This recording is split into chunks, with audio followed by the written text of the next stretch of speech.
सीताराम आप सभी का बहुत बहुत स्वागत है इस चैनल पे।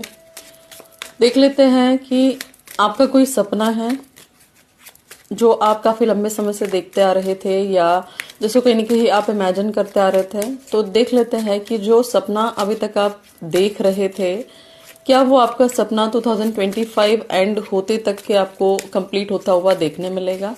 देख लेते हैं क्या आपका वो सपना आपको 2025 कंप्लीट होते तक देखने मिलेगा। आपके लिए जजमेंट की एनर्जी आई है, तो ये जजमेंट का कार्ड कहीं ना कहीं मुझे ये शो करता है कि ये आपके एफर्ट्स पे डिपेंड करता है। ये आपके एफर्ट्स पे डिपेंड करता है। यहाँ पर ये एनर्जीज है और 7 ऑफ सोर्ड्स की एनर्जी है। मुझे ये कार्ड ये शो करता है कि आप सोचते बहुत ज्यादा हो। जिस तरीके से आपने सिर्फ सोचा हुआ है उस तरीके से आपके एफर्ट्स मुझे नजर नहीं आते हैं। ठीक है, बट यहाँ पर कहीं ना कहीं मे बी वाली सिचुएशन मुझे नजर आती है कि इस ईयर आपकी वो जो विश है वो फुलफिल हो जाए।